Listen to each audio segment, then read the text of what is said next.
সংগ্রামী সাথী বন্ধুগণ, প্রিয় চট্টগ্রামবাসী, আপনাদের সকলকে গণ অধিকার পরিষদের পক্ষ থেকে শুভেচ্ছা জানাই।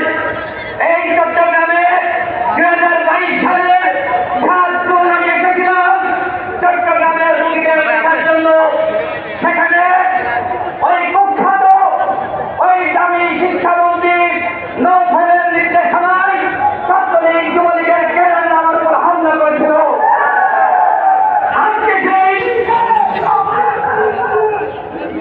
আজকে সেই নৌফেল সেই কুখ্যাত কেরানি কোথায়? আজকে ছাত্রলীগ যুবলীগ কোথায়? আজকে ওরা হাসিনার সাথে ওর বাধ্যতাদের ইন্ডিয়াতে পালিয়ে গেছে।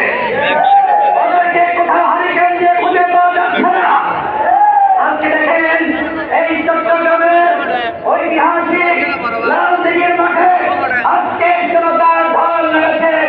গণ অধিকার পরিষদের আহ্বানের সাড়া দিয়ে আজকে হাজারো মানুষ এখানে উপস্থিত হয়েছে।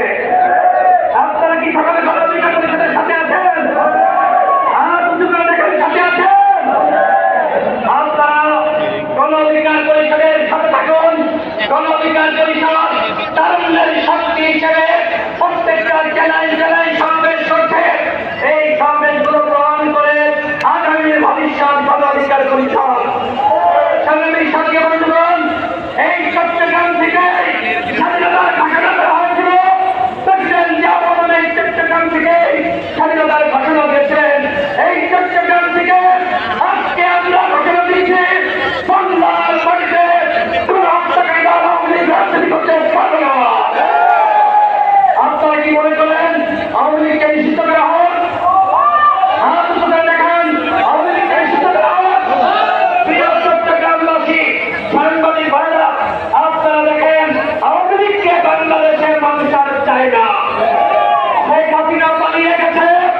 শেখ হাসিনা আজকে দেখেন দেশকে ধ্বংস করে গেছে। সুতরাং যারা গণহত্যা চালিয়েছে, দেশকে ধ্বংস করেছে, তাদেরকে বাংলাদেশে আমরা রাজনীতি করতে দিব না। গণ অধিকার পরিষদ আগামীতে 300 আসনের প্রার্থী দিবে। গণ অধিকার পরিষদের প্রতীক ট্রাক মার্কা। এই ট্রাক মার্কায় আপনারা সকলে ভোট দিয়ে গণ অধিকার পরিষদকে আগামীতে ক্ষমতায় আনবে।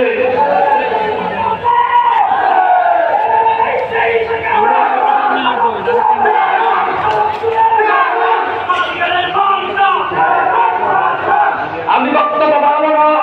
আমাদের সংগ্রামী সভাপতি আমার পরে বক্তব্য রাখবেন।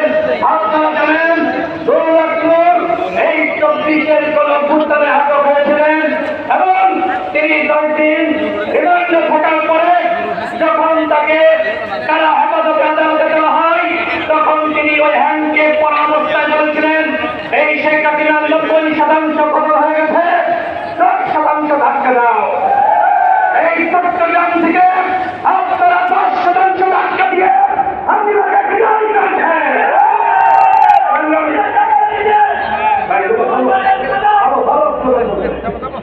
সংগ্রামী সাথী বন্ধুগণ, এই চট্টগ্রামের প্রধান শহীদ এবং এই যে 2000 মানুষ মারা গেছে তার ভিতরে 3জন শহীদ হল ছাত্রদল নেতা ওয়াসিম।